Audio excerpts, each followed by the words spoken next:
اللہ کی دو نعمتیں ایسی ہیں کہ جن میں انسان اکثر کوتاہی کرتا ہے۔ ایک فراغت، کہ انسان پر کوئی ذمہ داری نہیں، کوئی رسپانسبلٹی نہیں، کوئی ضروری کام نہیں ہے اسے کرنے کو، بیٹھا ہوا ہے، فری ٹائم اس کے ہاتھ آ گیا ہے۔ اب اسے کرنا تو یہ چاہیے تھا کہ کچھ پڑھ لے، کچھ سن لے، کچھ سیکھ لے، کچھ اچھا کر لے، آخرت کے لیے کر لے، لیکن ہم کرتے کیا ہے؟ موبائل ہاتھ میں پکڑ کر اسکرولنگ سٹارٹ ہو جاتی ہے ہماری، اور سارا فری ٹائم جو کہ اللہ کی نعمت ہے آنکھوں کے نشوں میں گزر جاتا ہے۔ جبکہ دوسری صحت، ہیلتھ، وہ صحت جو اللہ رب العزت آپ کو اس لیے دیتا ہے تاکہ آپ اس صحت کے استعمال سے گڈ ایکٹیویٹیز کریں، حلال کمائیں، حلال کھائیں، اللہ کے سامنے کھڑے ہوں، گھر والوں کے ساتھ ٹائم سپینڈ کریں، زمین میں گھومے پھریں اس نیت کے ساتھ کہ یار دیکھے تو صحیح کہ اللہ کی نشانیاں کون سی ہیں۔ کیونکہ اگر بیمار ہو جاؤ گے تو کھانے کا بھی دل نہیں کرے گا، کسی سے ملنے کا دل نہیں کرے گا، حتیٰ کہ عبادت کا دل بھی نہیں کرتا۔ لیکن جب ہم ٹھیک ہوتے ہیں تو اپنے اوپر گناہوں کو فرض کر لیتے ہیں، موبائل کانوں سے پکڑ کر لگے رہتے ہیں لوگوں کے ساتھ، فضول کی باتیں، گھنٹوں گھنٹوں گزر جاتے ہیں، کچھ ہاتھ نہیں آتا، اور ایسے ہی ہماری زندگی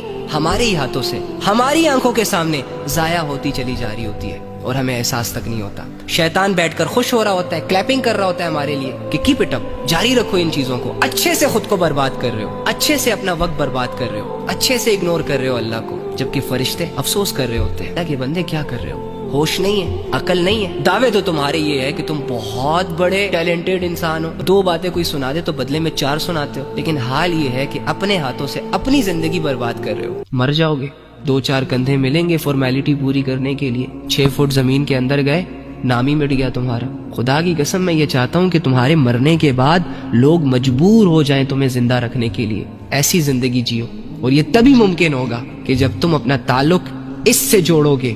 یہ قرآن صرف 10-20 لوگوں کے لیے نہیں اترا کہ وہی اسے پڑھیں گے، وہی اسے سمجھیں گے اور وہ ہدایت پا کر مر جائیں گے اور جنت میں چلے جائیں گے۔ ارے بھائی ساری انسانیت کے لیے اترا ہے۔ کیوں نبی صلی اللہ علیہ وآلہ وسلم کی اس بات کو آپ لوگوں نے اگنور کیا کہ میری امت میں 2 چیزیں چھوڑ کر جا رہا ہوں، جب تک اسے مضبوطی کے ساتھ پکڑے رکھو گے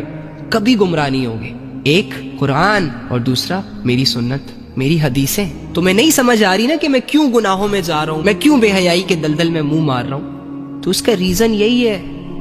کہ تمہارا تعلق قرآن اور سنت سے کٹ چکا ہے، اسی لیے تم گمراہ ہو رہے ہو۔ جس کا تعلق قرآن اور سنت سے